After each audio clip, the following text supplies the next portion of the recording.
que é o PT, ou o que é o governo Lula. O governo Lula é o governo que melhorou o poder de compra do salário mínimo de 76 para 320 dólares em 8 anos, a poder de compra. O governo Lula é o governo que ampliou o crédito como proporção do PIB de 17% para 55% do PIB. O governo Lula é o governo que criou uma rede de proteção social que baniu a fome do lar de 40 milhões de pessoas que, tendo a rede de proteção social, conhecida por Bolsa Família, comem, não tendo, passam fome. Esse é o governo Lula. Não sei qual a opinião de vocês sobre este governo. Agora, eu sei que o governo Lula é o governo que loteou a Petrobras, que botou Michel Temer na linha de sucessão, que conciliou com Renan Calheiros e de novo está conciliando, que conciliou com Onísio Oliveira e de novo está conciliando. É o mesmo governo que acertou-se com o Eduardo Cunha na presidência da Câmara dos Deputados. Então, a minha opinião sobre eles é isso. Perguntado, eu respondo. E por que eu sou obrigado agora a dizer que o PT é Satanás e que o Lula é Deus? Ou que o Lula é Satanás e que o PT é Deus? Eu não sou obrigado a isso. O petista de raiz é que acha que o Lula é Deus. E o coxinha raiz acha que o Lula é Satanás. Ele não é nem uma coisa nem outra. Mas ele é criminoso, o senhor acha? Por corrupção e lavagem de dinheiro? Eu acho que a sentença que o condenou é frágil. Por quê? Também sou professor de Direito. E aí a sentença do Lula é a primeira que eu conheço no Brasil que alguém é condenado por conjunto indiciário. Isso é uma escola anglo-saxã do direito. É da escola do direito consuetudinário. Então, no mundo moderno, já existe a condenação por conjunto indiciário. Mas o direito que vige no Brasil é o direito positivo, especialmente o direito penal, brocado é aquele que eu já falei aqui em latim, só vale o que está escrito.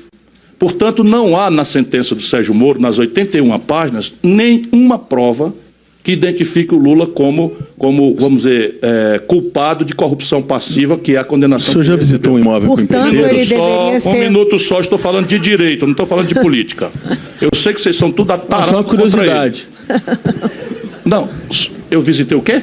Um imóvel na planta com um empreiteiro, dono da construtora. O que o senhor acha disso? O que quer dizer essa pergunta? O que quer dizer essa pergunta? Uma curiosidade minha.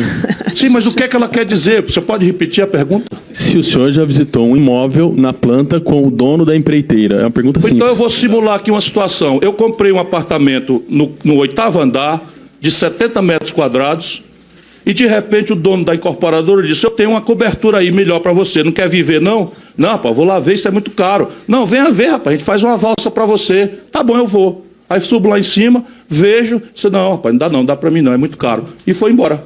Faz a conta de novo. Candidato, o senhor acha então que o Lula deveria... Eu sou profissional do direito. Não, eu sou profissional do direito. Esse país não vai sair bem se nós, os brasileiros, começarmos a achar conveniente politicamente a gente agredir, insultar e pior, prender quem a gente não gosta politicamente. Então, Lula jornalistas, deve ser... inclusive. O Lula... Jornalista, inclusive. Candidato, é a mesma raiz. Agora, eu acho... Candidato, ninguém está dizendo isso e ninguém está falando de direito. Eu estou falando de direito numa instituição universitária. Pegue os 100% dos professores da FAAP e submetam a minha opinião, a crítica deles. 100% de qualquer rábula vai entender o que eu estou falando. Isso quer dizer que eu gosto do Lula? Isso quer dizer que eu estou feliz com o que o Lula está fazendo na política? É outro assunto. Mas a pergunta foi: o senhor acha que o Lula é um criminoso? Não dá para achar, porque a sentença que o condenou nesse momento é injusta. Eliane, por favor.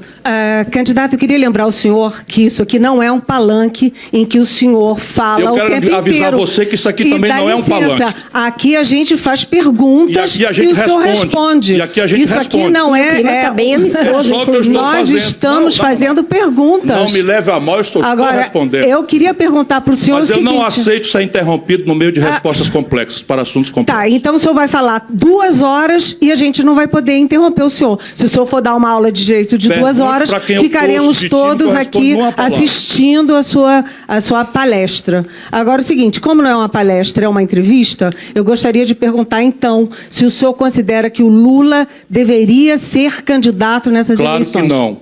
Por quê? Porque o Lula optou por reconhecer o itinerário judicial, que supõe respeitar a lei, e o Lula pôs em vigor uma lei que se chama vulgarmente de lei da ficha limpa, que é transparente, clara e cristalina na sua interpretação, que não admite dubiedade. Qualquer cidadão condenado por crime contra a administração pública, em segunda instância, perde os direitos políticos. Então é simples assim. Qual era a opção a não seguir... Direito, de novo, tem nada a ver com política. No direito, qual era a opção a não seguir o itinerário jurídico?